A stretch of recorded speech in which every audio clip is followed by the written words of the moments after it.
Life Management Science Labs would like to acknowledge that we live and produce this podcast on the traditional lands of the Wurundjeri people.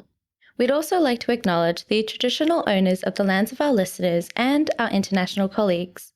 We'd like to pay our respects to their elders past, present, and emerging.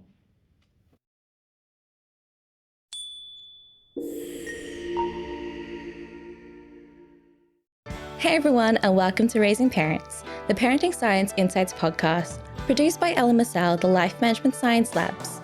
We are champions of life management science, providing structured insights informed by science and inspired by practice on key aspects of conscious living.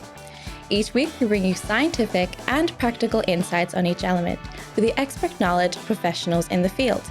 I'm your host, Dina Sargent. Let's get started. Hey guys, and welcome back to another episode. Now, during a child's preschool age, they'll discover a lot about themselves, their interests, and how they'll interact with people around them. We're going to be looking into how we can nurture these different stages and encourage them to explore their own mind. Now, to help me in this conversation is Professor of Psychology at Wellesley College, is Dr. Tracy Gleason. Thank you so much for joining me, Tracy.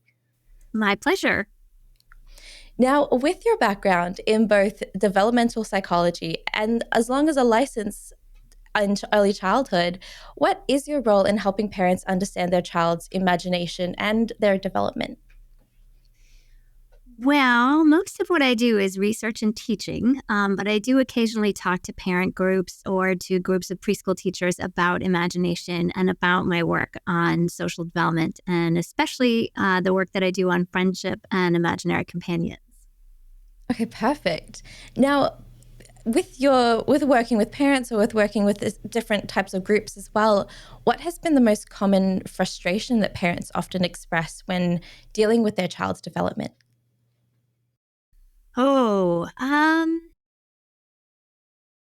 I think in the preschool period, a lot of what is happening is the child is developing autonomy and developing their own interests and developing their own mind and realizing that the thoughts they have in their head are not the same as the thoughts that you have in your head. And this is quite the revelation.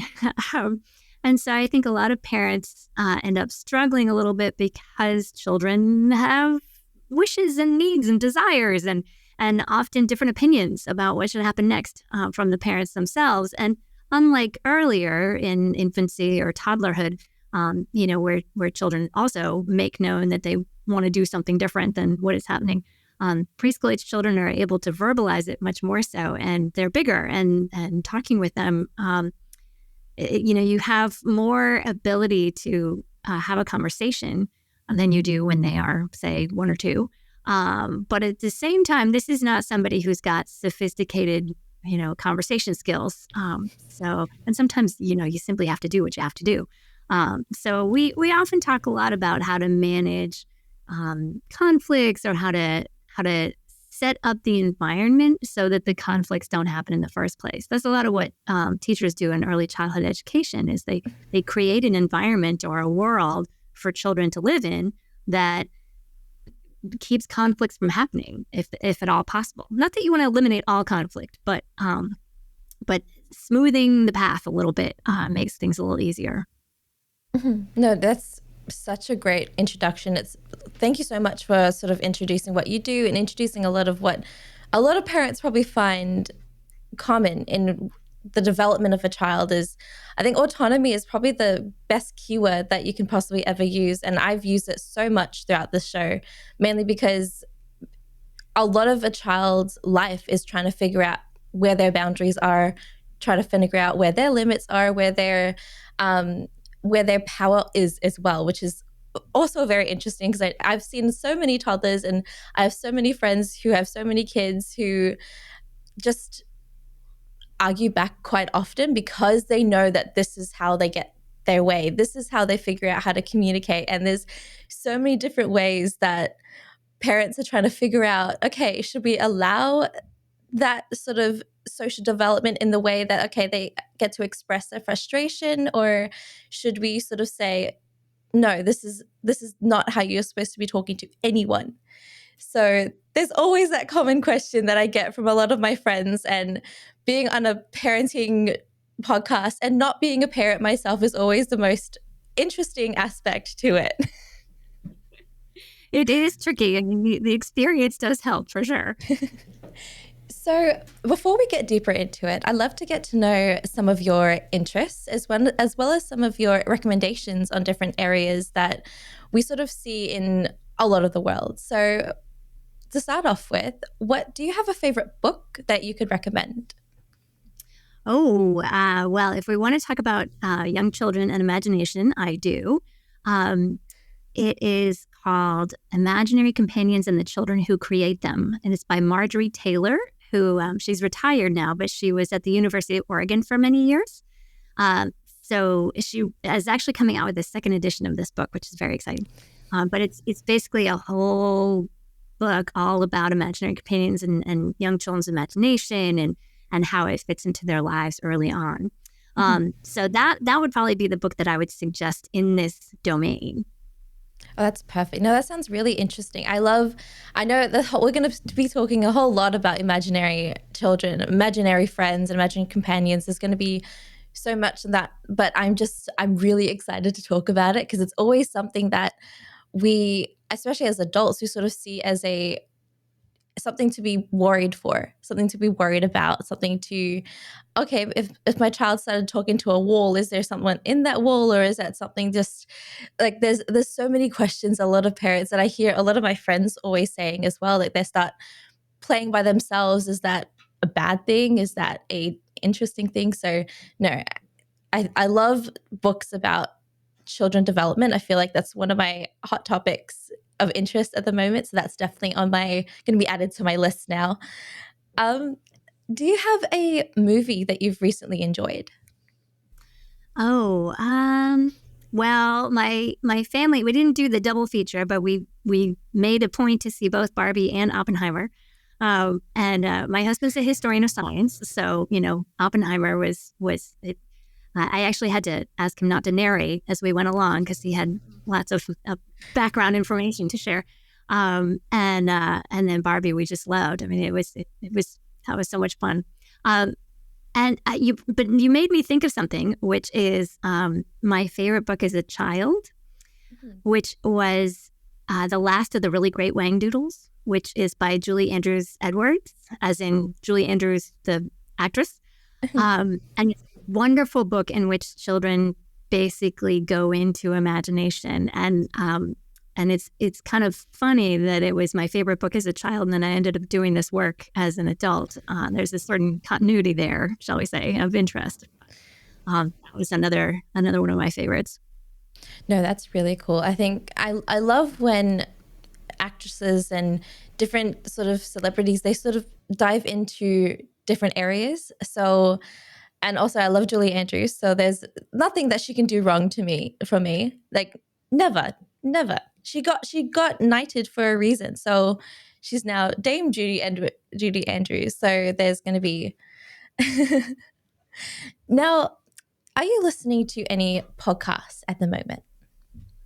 Yes, I have two favorites. One is NPR's Code Switch on National Public Radio in the States, which deals with all kinds of issues related to race and race relations and racial experience and all sorts of issues sort of in that domain. And then that's my serious one. And then my fun one is called Everything is Alive. And it is a podcast. I think a student of mine might have told me about it.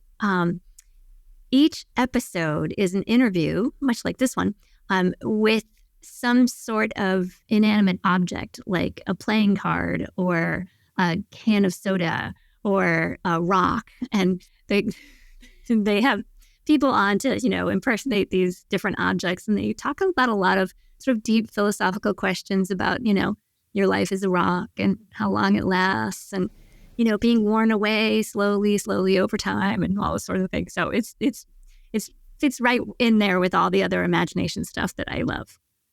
No, because that sounds really interesting because there's so much that you sort of think about. You walk past and you're like, I wonder what it feels like to be a rock, or I wonder what it feels like to sort of be, I don't know, to be to be a TV where it's just like you're looked at, but you're never really enjoying what you're seeing, or you never really get to see what you see, what you're playing on you. So there's I think that's such a great podcast. I'm gonna have to look that one up, because that sounds like something I could really do a whole little wormhole down around. Yeah, for sure. You should check it out. It's a lot of fun. Now, do you have a role model that you find yourself looking up to, either in your professional or even your personal life? I think there isn't kind of one role model. I think I have different role models for different things. So, for example, my advisor from graduate school, who actually passed away recently, as I do my work, I will often sort of think about what he would say or what his reactions might be. Or if I'm working on a paper and I'm trying to write something, I might think about how he would put it and sort of channel him or ask him in my head and listen to what he says, because, obviously I know him very well. And so I can kind of drum up his voice, even if I wasn't speaking to him directly. And especially now that he's passed away, that's I treasure that. So he's probably the best example, although I have other people that I think about like that for other domains. Mm-hmm. Well, thank you so much for sharing that. I know I have a lot of advisors as well from my course where I sort of find myself looking up to in how they've sort of managed to build themselves up in a world that sort of doesn't really experience what they experience. Yeah. So that's always really interesting, to sort of have advisors like that. And I love talking to them, so I can definitely understand that connection as well, because they're so interesting for people that I didn't find myself relating to. I end up relating to them a whole lot. So I think advisors are probably the best role models for me that I've recently found out that I used to take for granted quite often. Yeah, you sort of realize the longer you live how much those people have an influence over your thinking. No, exactly. Now, is there a course that has inspired you and maybe inspired a lot of the work that you do today? Actually, yes. I took a class with my advisor. His name is Bill Hardup, and he taught a class when I was in graduate school that was on social development. And our assignment for that class was to write about, there were a few parameters. We had to write about a relationship, and we had to write about it in a particular context, I think. And we had to pick an age range. And so right away, I knew I wanted to do preschool age children, because that's an age that I particularly love. And I was desperately trying to think of what relationship I wanted to study, what I wanted to write about. He did his research on friendship. And so I didn't want to choose friendship, because I thought if I miss anything, he's going to know that I have, done a poor job of this. And I didn't really want to do the mother-child relationship, because although I like that one, a lot of people study mother-child relationships. And so I was trying to think of something a little bit more unusual.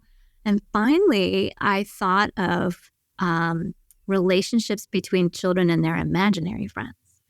And we all had to check our topics with our advisor, with the instructor for the course before we wrote the paper. So I went into his office, and I was a little nervous because, imaginary companions aren't real, and that could be a problem. And I asked him, he said, well, what do you want to do? And I said, I'd like to work on the relationship between young children and their imaginary friends. And he was completely silent for maybe 5 seconds, which seemed like, hours.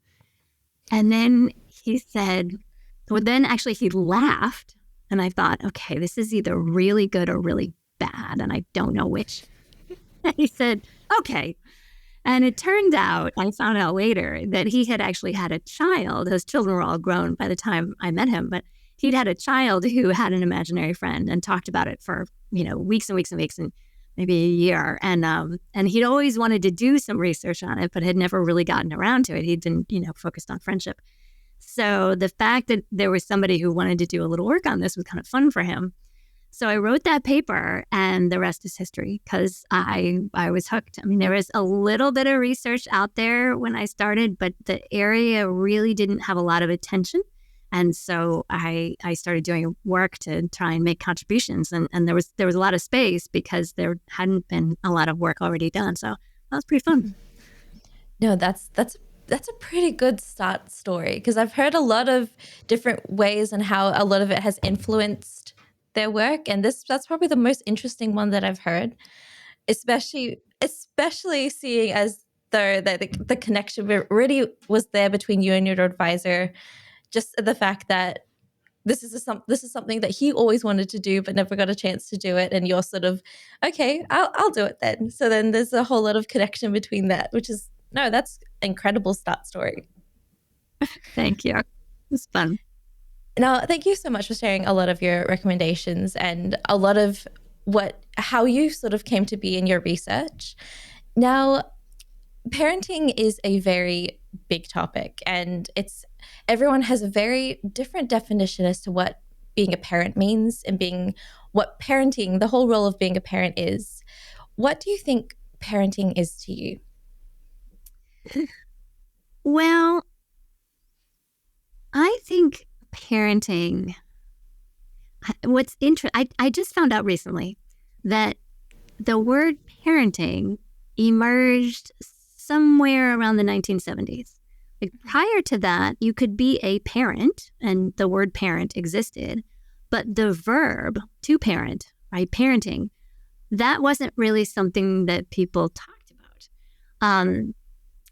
So, when I found that out, my mind was kind of blown, because I've always thought of parenting as something that everybody has done for generations and generations. And the notion that we have invented a term for it that didn't exist before within my lifetime feels a little bit kind of striking.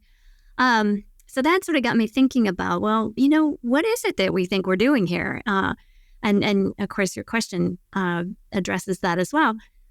And I think we are living in a day and age where we're thinking a lot more about how we treat our children, how we raise our children, the experiences that we want them to have, the experiences that we don't want them to have.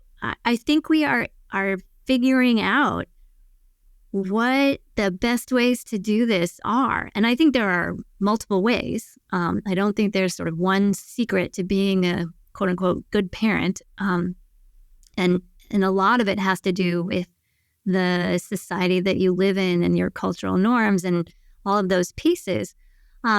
So I think parenting involves finding ways to interact with our children that teach them who we are and as people, but more as a society or as a culture, and what their role in that society or culture or in the family is, and trying to provide them with support and encouragement to become the best people that they can be.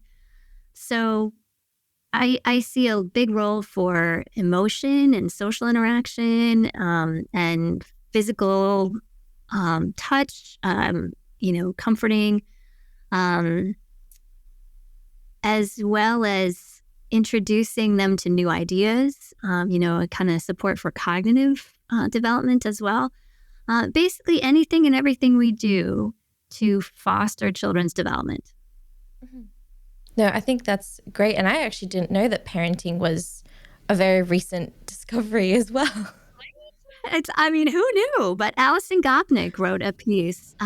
She has a book, actually, her most recent book, and I'm forgetting the name right now, but she wrote a shorter piece. I forget where I read it, maybe in the New Yorker or something like that, where she talked about parenting as a new idea. Oh, it's kind of fascinating. No, it is. I think the whole role of a parent and parenting somehow sounds very different. Like, you can be a parent without a lot of parenting, but you can also parent. You can do parenting without really being a parent. So there's two completely different ideas that you think go together, but they really don't. And parenting, like, I love the idea because there's I mean, thinking about it now and hearing your definition of what parenting is, it's parent is a role model, but parenting is being that role model. So, wow. Okay. No, now that there's a separation in my head now that's now going on. But no, it's really interesting to see how a word that you think is just the action of doing something is completely different part to it. Because yeah, exactly. Like parenting is a whole lot of, like, I agree with your definition when it comes to you're sort of teaching your child how to be not just a good person, but also a valuable person in a world that does need a lot of help in so many different areas.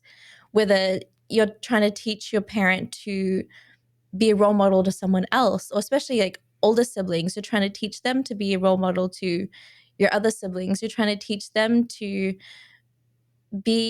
not be an adult, but be happy in who they are. And I think a lot of that is that security that parents also have to find themselves being in, which is very interesting. Like an insecure parent just creates insecure kids. And that's something that I read that recently, and it made me think about it so much, because that pretty much defines a lot of like my childhood, a lot of how my sister grew up as well, because both my parents, they're not insecure people, but they have their insecurities, and that when they showed it to us as a kid, that really rubbed off quite easily. So parenting is that role model that you sort of want. And the whole idea of fake it till you make it is very true in parenting as well, because you just sort of not hide a lot of the negativity, but hide what you don't want them to pick up.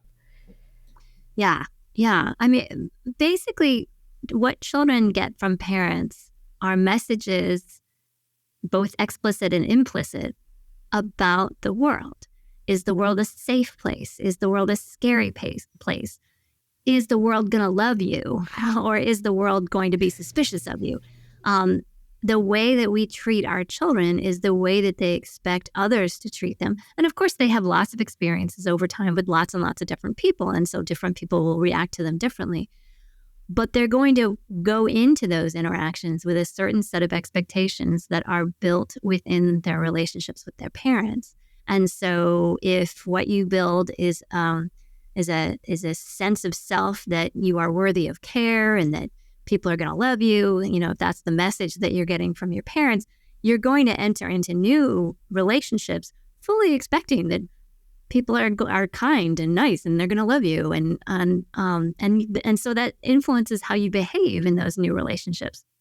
If instead you go into relationships with a kind of attitude of suspicion or concern or ambivalence, because that's what you've sort of felt in your relationships with your early caregivers, that's going to alter the way people respond to you. And so to some extent, there's a self-fulfilling prophecy there, except that if you have a lot of other really positive interactions that give you different messages from maybe other adults in particular, then you're going to start to see that there might be nuance, there might be variation in how people respond to you. So it's quite a complex process, this whole social development thing we do.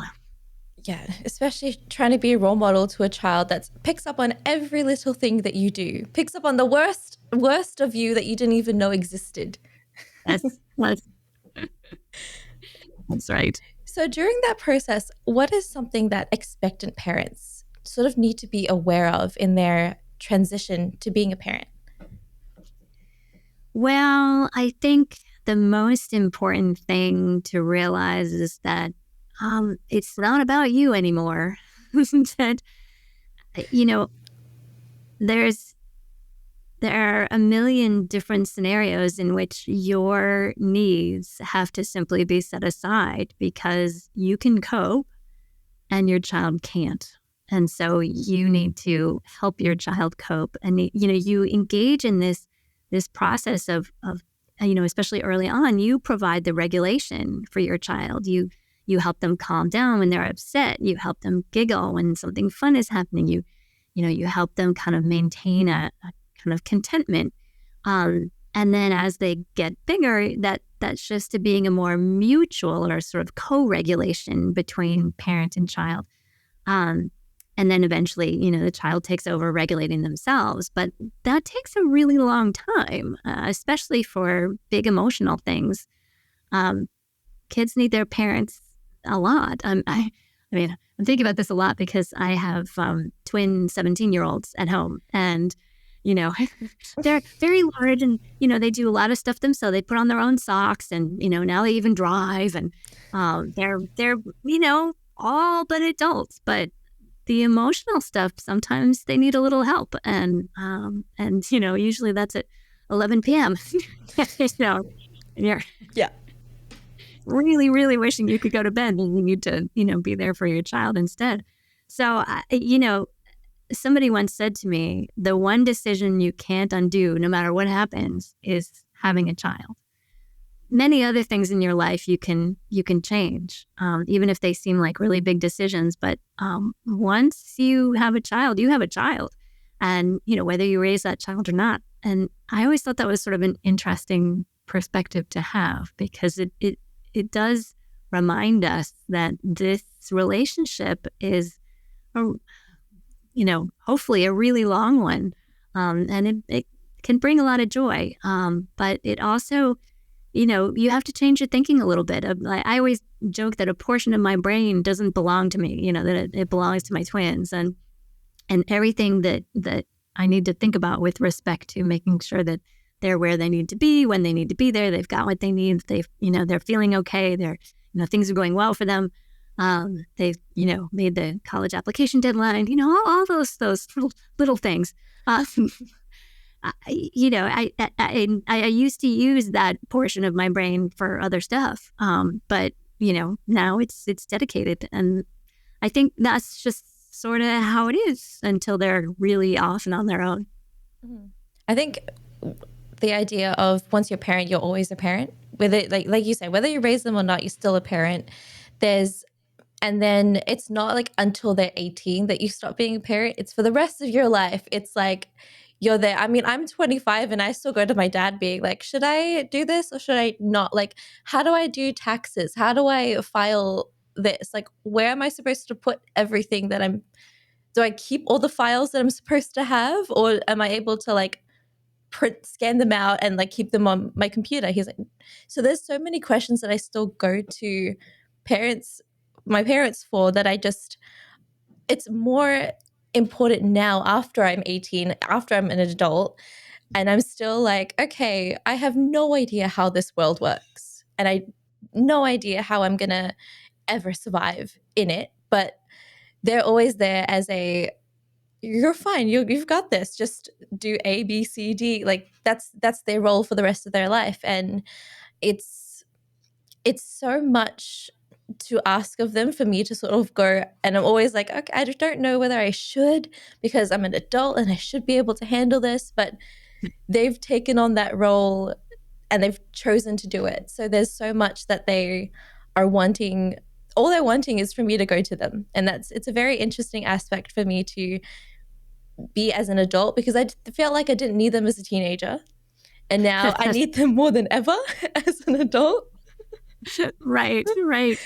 You're reminding me of a new word that I heard within the past probably a few years.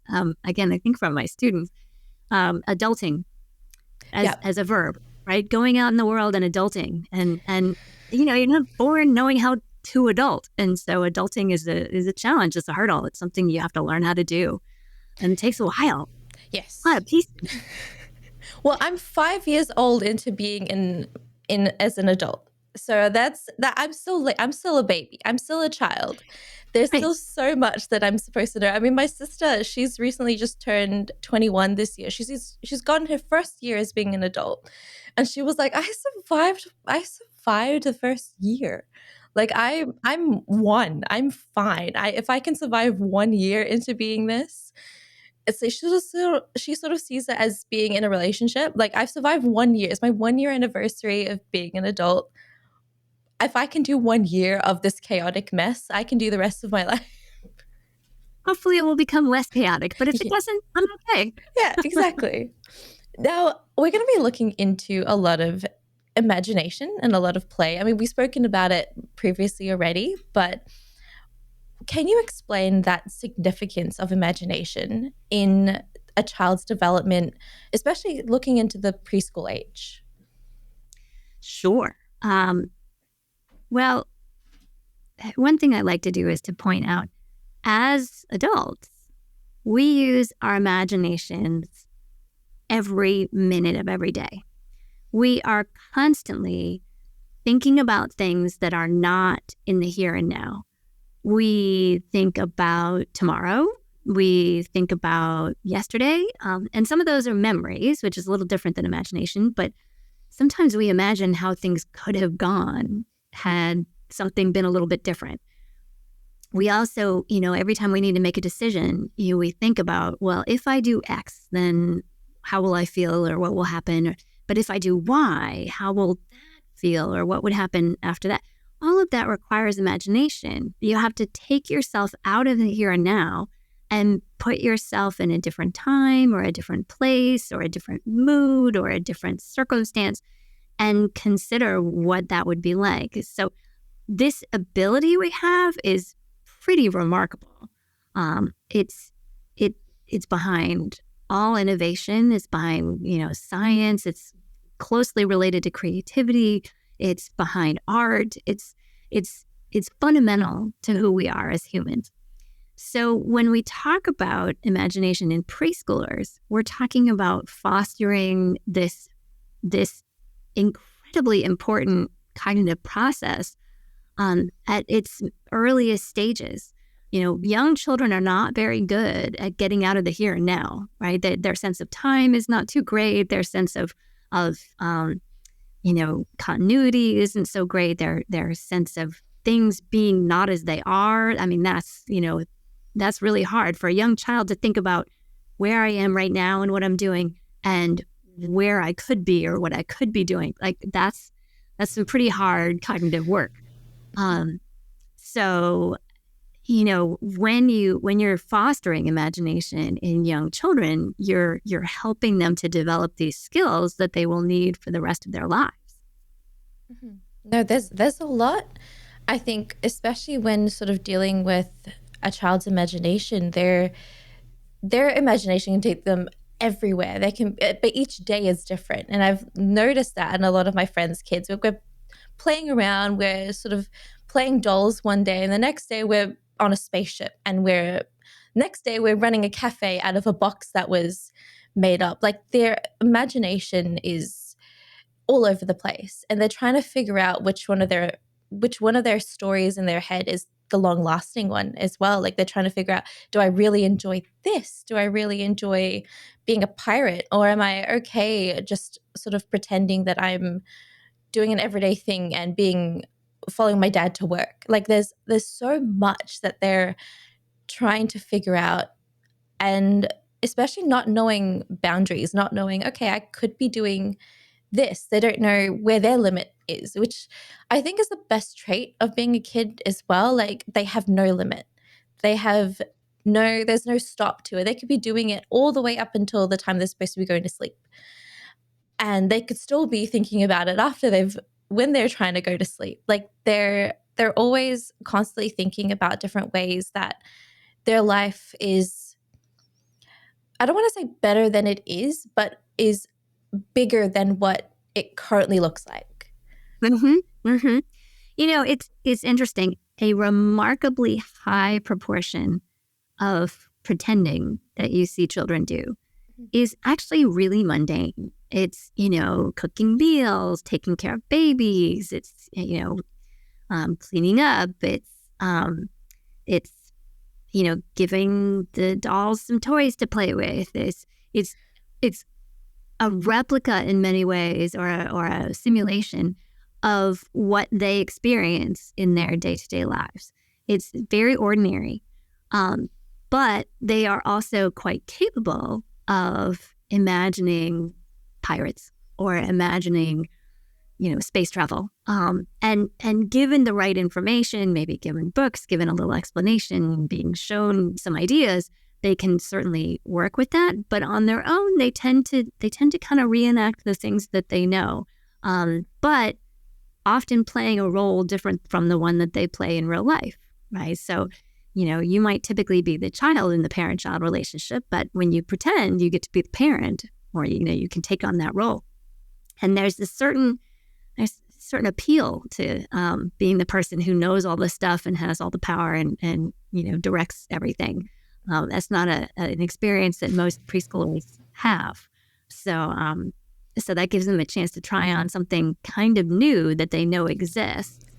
But like you say, at the same time, they can go off into fantasy. There can be unicorns, and there can be lands where, gravity doesn't apply. And there can be lava on the floor, and there anything that they can think of.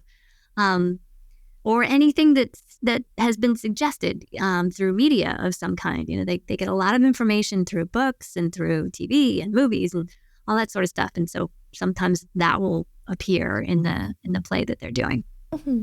So in the parent's perspective, how can parents sort of use their imagination and that imagination to sort of support their own child's play? Well, parents, my recommendation would be that parents do a lot of listening and a lot of watching. Usually children are playing something for a reason. Not necessarily some deep reason that has to do with their, emotional health or anything like that. But they might be, say, trying to figure out what it is that their parents do after bedtime, because there they are in their beds sleep, and sometimes their parents are there, but sometimes they go off and do other things. And what do they do? Where do they go? What happens? So they might sort of play at that to kind of explore that a little bit, or they might play at cooking, because that's not something that they do in real life a whole lot. And sort of going through that process is a kind of interesting way to see what that's like, and to see what it's like to feed other people. But I think oftentimes children are content to direct their own play, and they don't necessarily need adults involved. Sometimes need you nearby, but they'll sometimes do this thing where they sort of ping you periodically, right? So they're playing something, they're pretending, or they're enacting some sort of scenario, or whatever they're doing, and then they'll come back and they'll report to you on everything that just happened. And then they'll say what they're going to do next, and they'll run back and and do that, and they'll come back and they want to tell you, what it is. And that's an opportunity for parents to listen and respond and be enthusiastic, or share their concern if the baby's misbehaving, or whatever it is. But also it's an opportunity to make a suggestion to see if the child is interested in going a different direction. So the child might come to report that they're making cupcakes. And you might ask how you're going to decorate them, or who are they for, or are you going to take them to the neighbor, or just sort of elaborating a little bit on the storyline, or suggesting possible avenues for it that they might accept or reject. They might be very sort of focused on what they had in mind. But that might kind of blow their minds a little bit, and, give them something new to think about in the context of this play that they're already engaged in.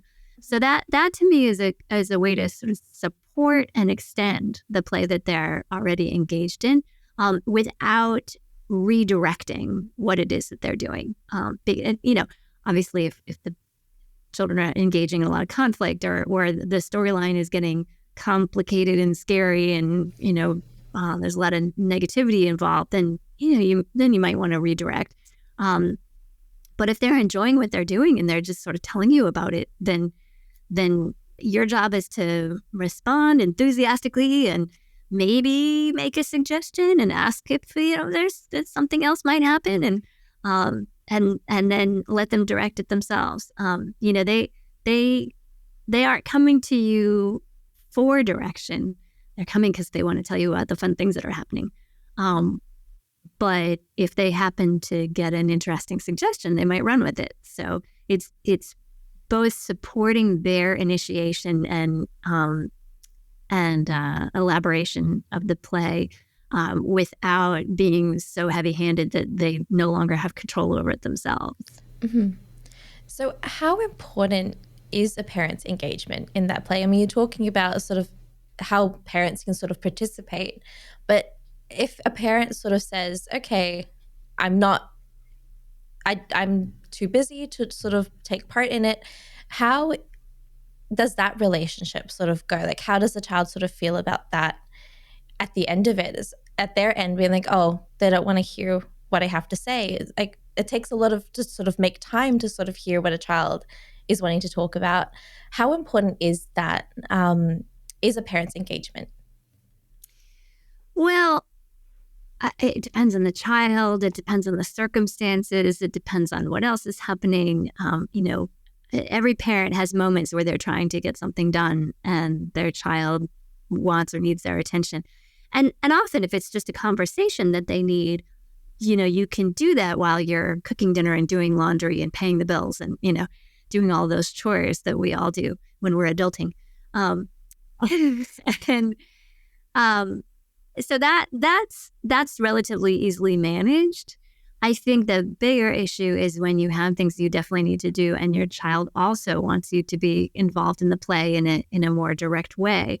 And I think at that point, parents have to decide, do I just let the laundry go for another day, or do I keep going with my agenda?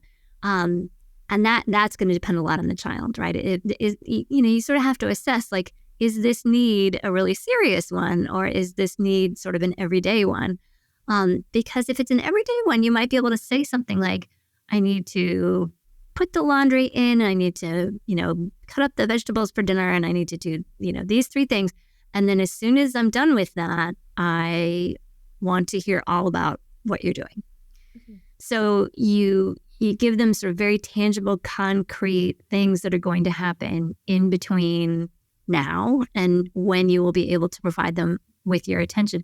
But if you can provide them with your attention at a later point, you always have to follow through with that.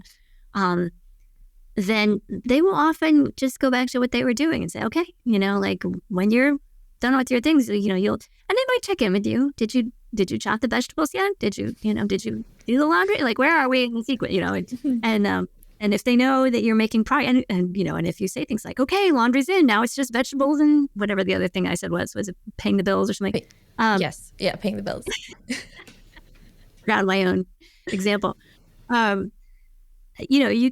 You can let them know that you're getting closer. And most children are really, or if you can point to something in their lives, like after you eat lunch, then you and I can play together, or I will be able to do whatever. Even young children are good with those kinds of promises. And as long as they know that you're good for it, that you really will come and be with them when you can, then they will usually put up with that. Not always, sometimes it's a real need. And then it's a little trickier. Your average upset 3-year-old is not somebody who is really great at rational decision-making and conversation. So that can be kind of hard. But it's negotiating all of those moments that make parenting sometimes kind of tricky. Mm-hmm. But I think you just have to sort of do the best you can based on, how critical your agenda is and how critical your child's need is. Mm-hmm. Now, we spoke about this a little bit earlier when it comes to imaginary friends. And I know that this is one of your big research focuses that looks into sort of the relationship that children can create with their imaginary companions. What role do these imaginary friends play in a child's development? Right. So first, the question itself suggests that there's one role that imaginary companions play in development. And I would argue that there's probably as many roles that they play in development as there are children, simply because the beauty of an imaginary companion is that you can create whatever it is that you want, whatever it is that you need. And you can also change it over time as if your needs change over time. So you find children who have imaginary babies that they take care of. They nurture them. They worry about them. They put them to bed and they change them and they feed them and they do everything that you do for a baby. And then you have other kids who have imaginary companions that are friends. And sometimes they play the same thing together and they enjoy each other's company and they have a lot of fun together. And sometimes those friends are not available to play. And parents, the child might say like, oh, whatever the name is of the imaginary companion, my imaginary companion can't play with me today. And this is a little baffling, right? Because it's imaginary and you can make it do whatever you want. But what that child is thinking about is, what is it like when someone can't play with you? What is it like when you're on your own and you need to kind of figure out what to do with yourself? That it might also be, my imaginary companion and I are mad at each other. And you could just imagine that's not true anymore. But that's not what children do, right? Children bring up these kinds of things because what they are thinking about is, what is it like when two people are mad at each other? Or what is it like when somebody rejects someone else and says, I don't want to play with you? How do you cope with that? Because these are sometimes very strong emotions that children feel, but they can do it in a setting with an imaginary companion that's not real.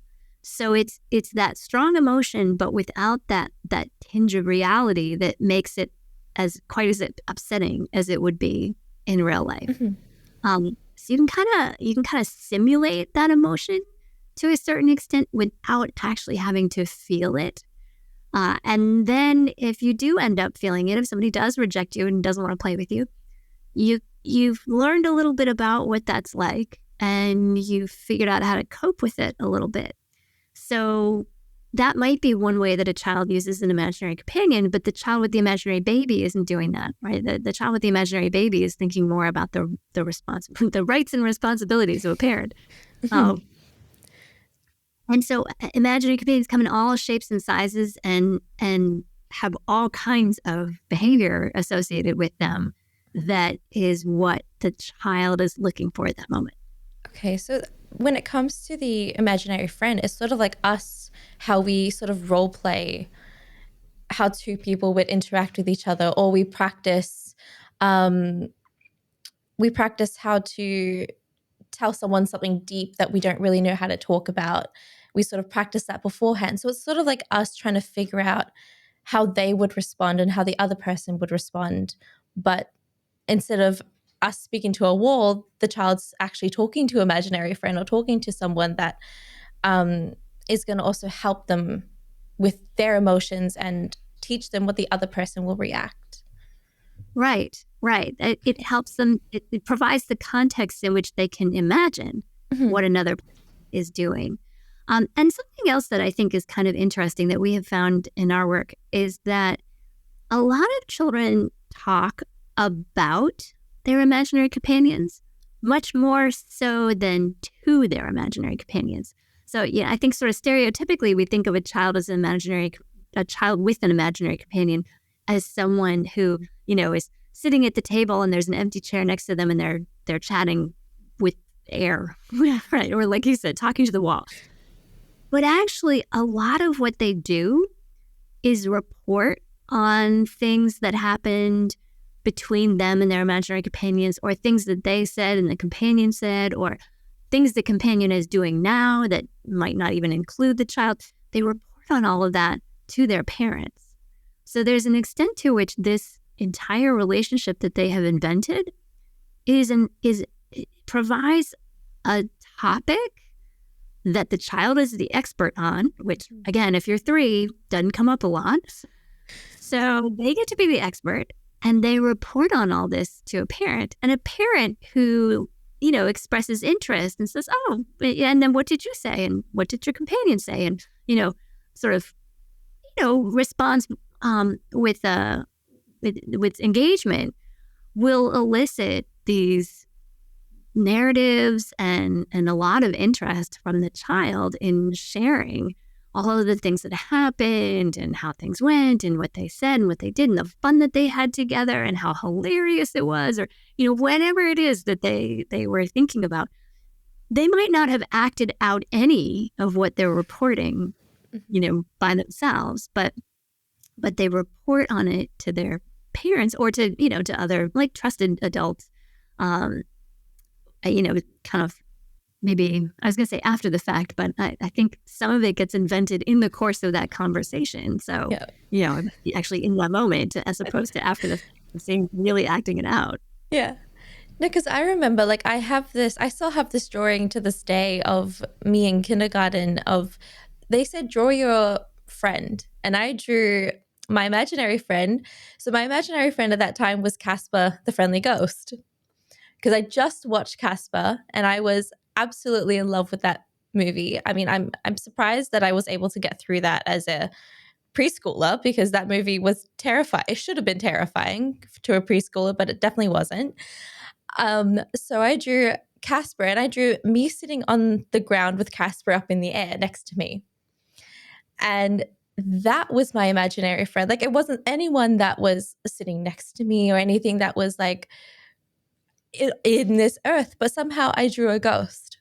And I loved that concept of it looking down at me and sort of providing me with different little intel as to how to do different things and how to play a different way. And like, when I was talking to my parents about the subject that we're talking about today, they were like, do you remember when you did that? And they were telling me all these different scenarios that I used to sort of have, where Casper went ahead and showed me a different way to sort of throw a ball or a different way to pour tea. And they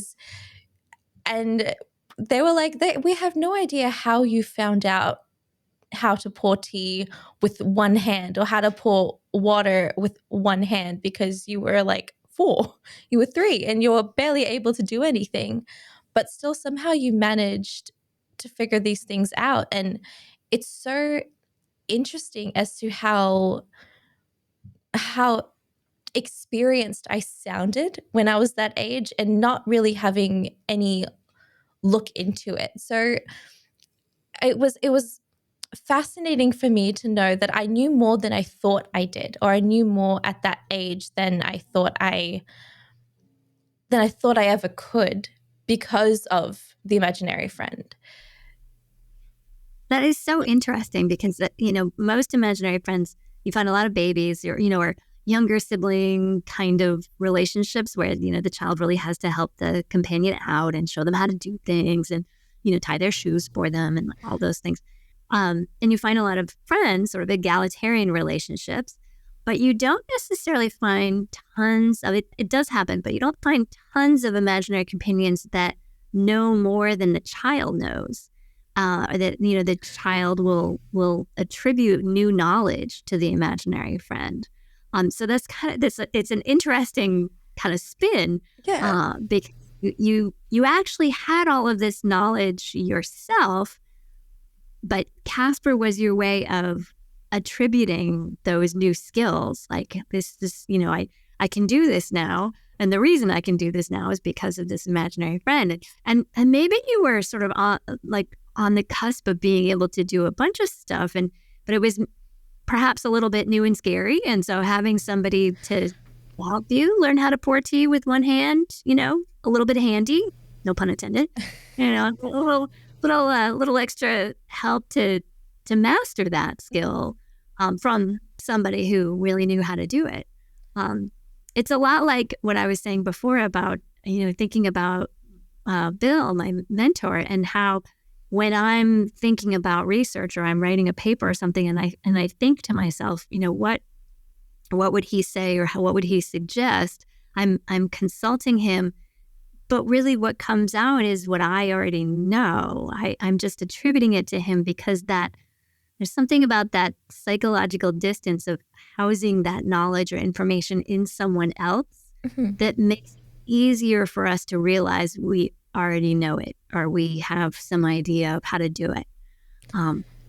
It can sometimes be difficult to do that just on your own, move into new territory. Yeah, no, I think that was a big part of it. It's so interesting to see, like, not every child grew up with an imaginary friend. Not every child sort of had that experience. And so when it comes to friendship as well, I know that friendship is a big part of social development.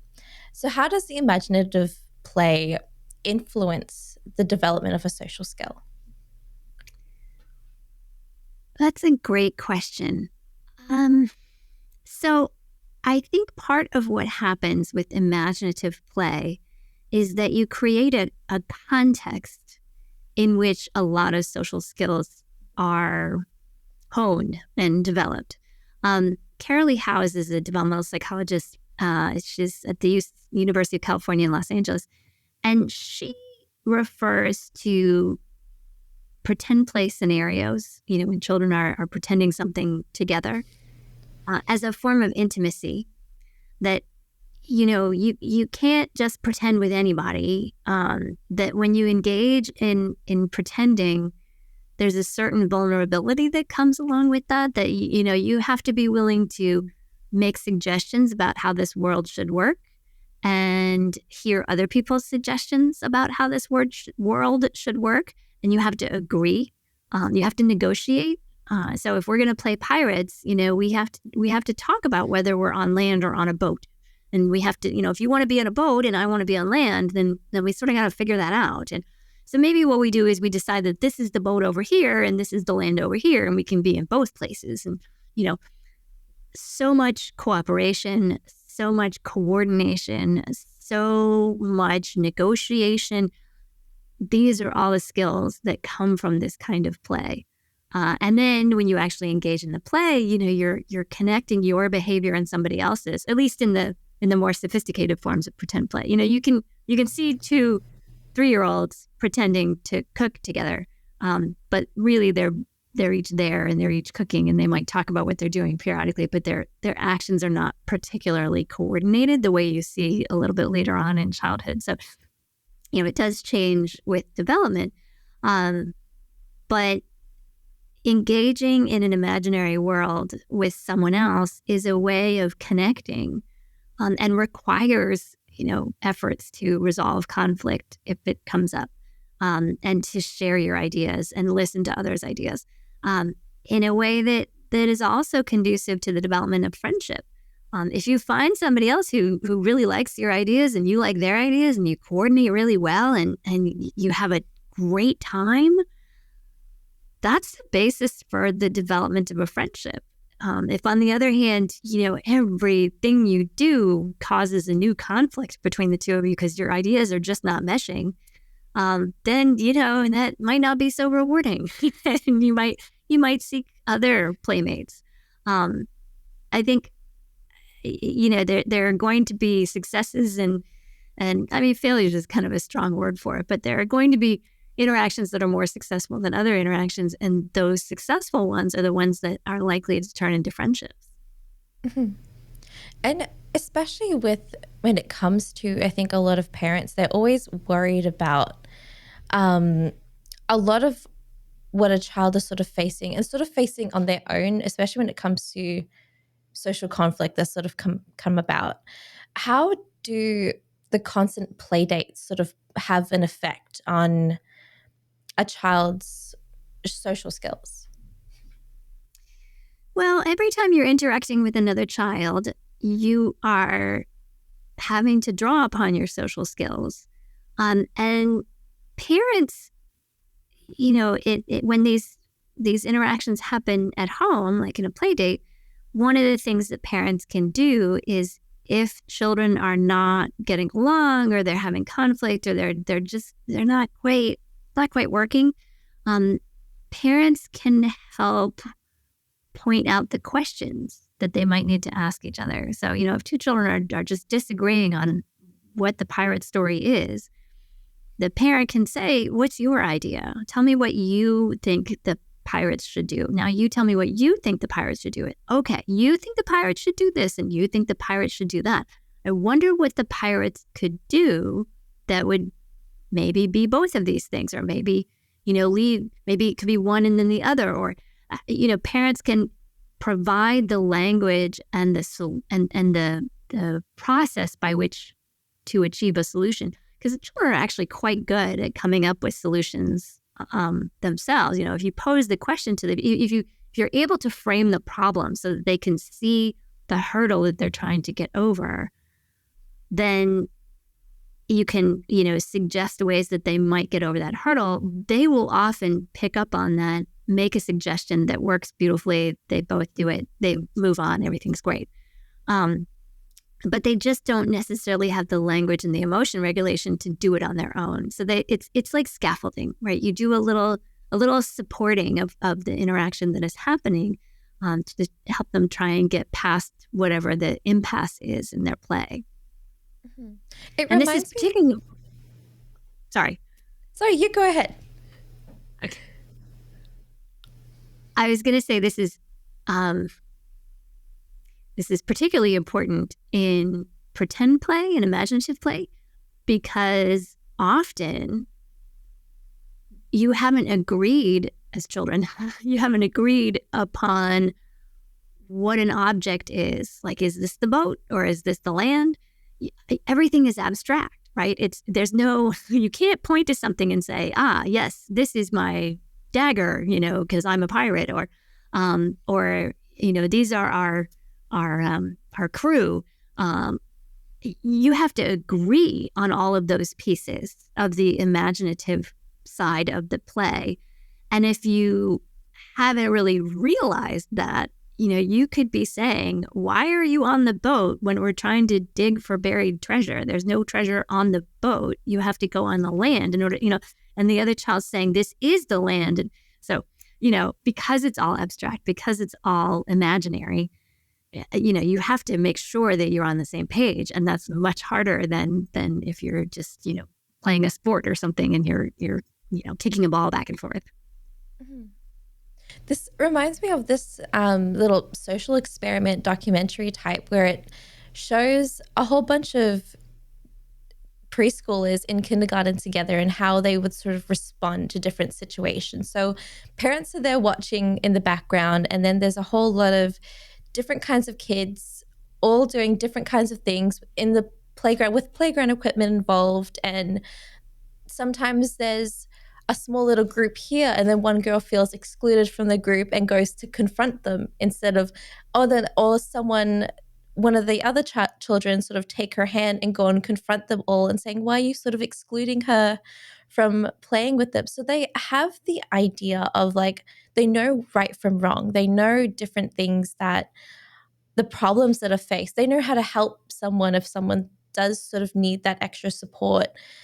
It's just, I think a lot of it is we don't know how and I have no idea how they've sort of noticed that something's wrong, how they sort of see the injustice and want to go fight for justice for it. And their solutions are just, let's go talk it out. It's not and I feel like we've lost that as adults as well. We feel less and less that we want to talk it out, or less and less that we're having the ability to talk it out, because we're so, we have full of anxiety of no confrontation, or we're just sort of accepting that this is how the world is and this is how the injustice is supposed to go. Mm-hmm. Yeah, it's complicated, right? These are skills that we need to develop. And I think all too often, and children and adults both have this problem, people are more interested in winning when there's a disagreement than they are in communicating. And I think we do our children a disservice if we don't help them learn the language of communication and learn that a conflict is an opportunity to learn more about somebody else's perspective and somebody else's feelings, rather than an opportunity to dig your heels in and only talk about your own feelings and your own thoughts. Yeah, that's tricky. So this leads in perfectly with our next part of the show, which is the practice and habit. So some of your own practices that you do at home. So in terms of today's topic, what is a practice that you do to sort of encourage your child's, or you used to do also to encourage your child's imagination? So the beauty of twins is that they had each other. And so I tried to make space for the two of them to play by themselves or play together in an unstructured way as often as I could. Life is complicated and there were lots of pieces to it. And so they didn't always have a lot of sort of free time. But I, especially when they were younger, I was very careful to make sure that even as they were learning how to swim or, going to their activities, they also still had time to do nothing. And by do nothing, I mean to direct their own activities. And often that was pretend play. Often, for some kids, even if you have an only child, that might mean building with Legos or, playing with your stuffed animals, or it might mean, playing with the involvement of a parent. But children can also play by themselves, and having that unstructured time where you are directing the play and you are in charge of whatever is happening is pretty important. That's where children do a lot of their processing of thoughts and emotions and just kind of coping, because interacting with other people is exhausting for some children. It's exhausting for a lot of children. And often they just need time by themselves or time, at a sort of small activity to regroup a little bit.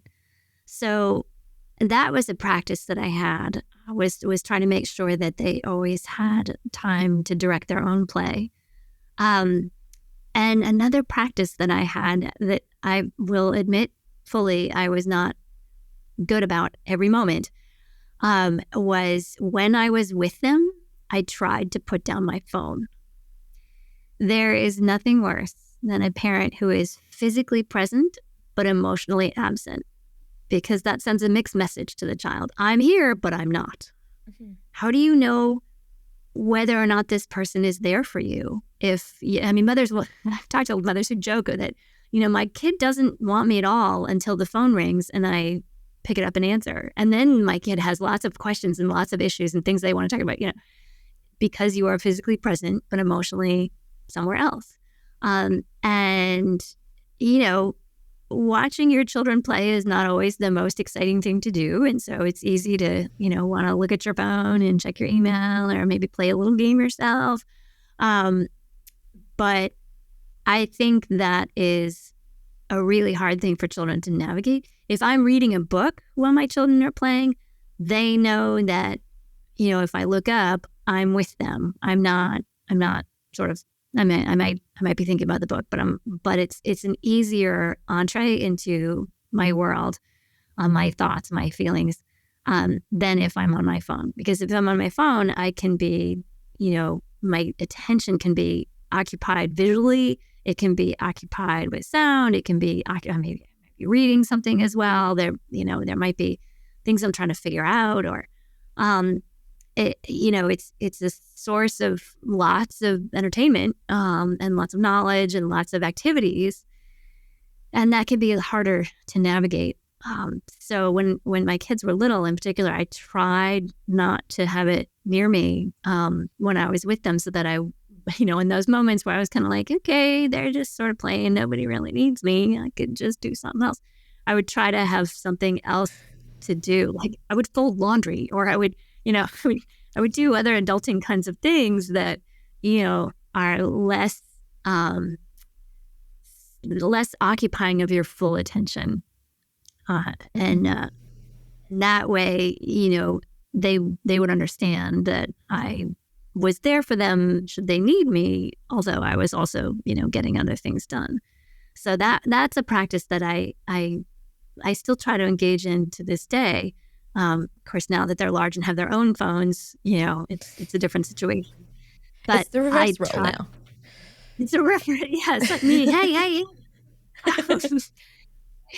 But we have strict rules about no phones at the dinner table. And, if we're together, I try to make that a non-phone, non-device sort of time for interaction. If we're not interacting, that, first thing in the morning, we don't always want to talk to each other. So that might be a little bit different. But there are times when we are supposed to be together as a family.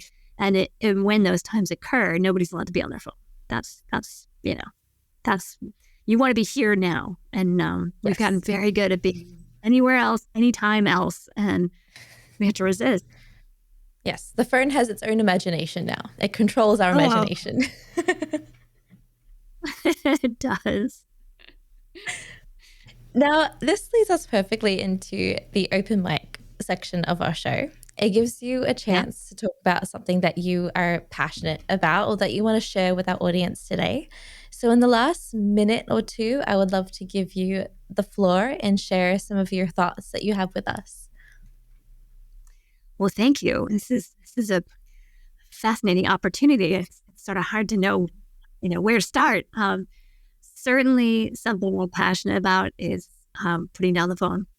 I actually feel quite strongly that if we are not careful, phones and like the immediacy of all of our devices is really going to start to compromise our ability to imagine. We don't need to live in ambiguity anymore. If you're wondering about a question and you're not really sure of the answer, it used to be you would ponder it and think about it and then say, oh, well, I guess I'll never know, unless you were someplace where you could actually, pull out a book and look it up. But now we have so few of those moments because the minute a question occurs to us, we just look it up and then we have the answer. And that's wonderful. We are so knowledgeable. But we don't have to go through the process of sort of logically thinking about what the answer might be. And if it's this, what would that be like? And if it's that, what would that be like? All these ways that we use our imagination. And I worry that what that's going to mean is that when we try to innovate, when we try to do creative things, we're going to fall back on looking it up. And there's some stuff you can't look up. So we might not, I don't know, I worry that we won't develop the skills that we need to have to think outside the box, to innovate and explore and create something new. So, and also I think phones in particular are taking a big toll on our social interaction. At times when we would have interacted before, when we would have had to make small talk, even just make a tiny human connection, which who knows, may have led to a friendship. We don't have to do that anymore. And whenever we're not comfortable in a situation and we want to be anonymous, we can just look at our phones and, nobody will bother us. I think that's a loss. I think that we used to have to connect a lot more often. And I would like to see imagination and social interaction preserved by I think devices are wonderful and I think that we should have them. I just think that we should be more vigilant about our use of them and how frequently we pick them up. The other thing that I feel very passionate about is I often get questions about imaginary companions like, isn't that just when there's something wrong with the kid and they create this invisible person who's not real because they don't really understand the difference between fantasy and reality? And I'm here to say absolutely not. Children know that their imaginary companions are not real. And in fact, having done many, many interviews of children with imaginary companions, I can tell you that I'll get about halfway through my interview, asking questions about what the companion looks like or sounds like or what they like to talk about, whether it's human or animal or whatever. I'll ask all these questions. And about halfway through, the children will stop me and they'll say, they'll kind of whisper, no, he's not real. As if they're concerned that maybe I'm a little too into this. But what I find so fascinating about it is they don't say, he's not real. They sort of, they kind of whisper a little bit like, he's not real. As if to say it out loud would hurt his feelings, or to say it out loud would burst the bubble of fantasy around it. And so I whisper back, I know. And then we go back to the questions and everything is fine. We can go back to talking about the imaginary companions' likes and dislikes and all that. In general, we find very few differences between kids who create imaginary companions and kids who don't. They are slightly more common in firstborns and only children, so children who don't have another child similar in age around. And they're also associated with a predisposition for fantasy. Kids who really like pretend play and imagination and fantasy are a little more likely to have imaginary companions.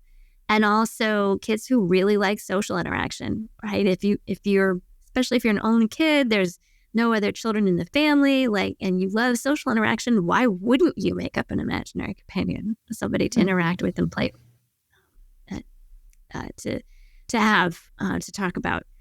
So I always like to say that. I like to just be very explicit that these are in no way indicators of any sort of psychopathology or any sort of a mental health issue with children. They are entirely normative and 100% a wonderful addition to any home. They can, sometimes misbehave, and children have to learn how to deal with that and make sure that they take care of that. But most children will try and blame their own misbehavior on their imaginary companion one time because their parents will say, no, that's not going to work. But it, every now and then it happens. So, but they are absolutely a positive influence on development to the extent they influence development at all. That's good. It's good to know that kids aren't crazy, or as crazy as they sort of seem to be by a lot of parents. If you think about it, we do this all the time. There's evidence of imaginary companions of one kind or another at almost every point in the lifespan. First of all, you find imaginary companions in middle childhood. You can also find adolescents who have imaginary companions. You have adults who have imaginary companions. Fiction writers will sometimes talk about their characters talking back to them and saying, here's what I think you should do in this book next. Here's what I think should happen. I want to go do this. And, as though they were separate autonomous beings. And there's actually a lot of evidence that elderly people who maybe lose a spouse that they have had for decades will create an imaginary version of that spouse as they adjust to life on their own after the spouse passes away. Mm-hmm. And about the adolescents and all of their imagined relationships with celebrities and media figures. We call these parasocial relationships where you look up to a media figure or, think about what it would be like to be friends with, famous singers or famous actors or famous sports stars. Yeah. A colleague of mine, Stephanie Madsen, and I have just finished a paper. We're about to submit it for publication on imaginary companions in retrospective reports of imaginary companions, primarily in middle childhood, in the domain of sports. A lot of kids, it turns out, play with imaginary other players when they are, practicing their sport or when they're in a race. They'll imagine either a coach or a rival or a teammate, somebody to kind of push them along and help them get better when they're working on the sport. So I think it actually happens in a lot of different domains and at a lot of different ages. So it's a good thing that little kids aren't crazy because we're all doing this sometimes. Yeah. It sounds normal now. It sounds normal. It sounds weird if you don't sort of have this now. Right. Now, thank you so much. I'm going to end the show here, but thank you so much, Tracy, for coming onto the show and talking about this. Now, I want to know if our listeners want to find out a little bit more about you, a little bit more about your work. Is there a place that they are able to head on down to? Sure. So I'm at Wellesley College in Massachusetts in the United States. And I think if you Google Tracy Gleason, Wellesley College, I pop up pretty fast. So it can be relatively easy to find me. And I have a little, profile there and the connection to my lab. We call it the Imaginary Lab, mostly because it makes me laugh. I have there to all the work of the Imaginary Lab and all the students who are working with me, so you can find out a little bit more about what we do. And I think we have a list of articles there as well, papers that we've had published, that sort of thing. Oh, thank you so much. I actually really do want to read that upcoming paper because that sounds very interesting. It sounds like a whole little dive that we didn't even really know existed. Yeah. My friend was talking about imaginary companions in her child development course, and one of her students said, "Oh, is this like when you're playing basketball by yourself and you pretend that you're playing against, some famous player?" And we thought, maybe. And so we, did a study of it, and sure enough, kids do this all the time. Wow. Pretty fun. Okay. Well, that sounds great now. Well, thank you so much, Tracy, for joining me on the show today. It was amazing talking about this, and there's so many questions that we didn't get to that I didn't get to ask, that you didn't get to answer, but there's definitely a whole lot more that we can definitely find out. Maybe even later on, further into a show, we can sort of bring you back on again. Sounds great. I would love to. Okay, thank you guys so much for listening. I'll see you all in the next episode. You've been listening to Raising Parents, the Parenting Science Insights podcast, produced by the Parenting Science Labs, a division of LMSL, the Life Management Science Labs. More episodes are available from 10 life management perspectives and can be found by searching LMSL on Apple Podcasts, Google Podcasts, Spotify, and other podcasting apps available on your devices. If you enjoyed this episode, please consider rating our show, sharing it, and subscribing to our channel, as it helps other people find it so that we can grow and bring you more quality resources. More of our work can be found on our website at pa.lmsl.net, where you can join our movement. I'm Dina Sargent. Thanks for tuning in.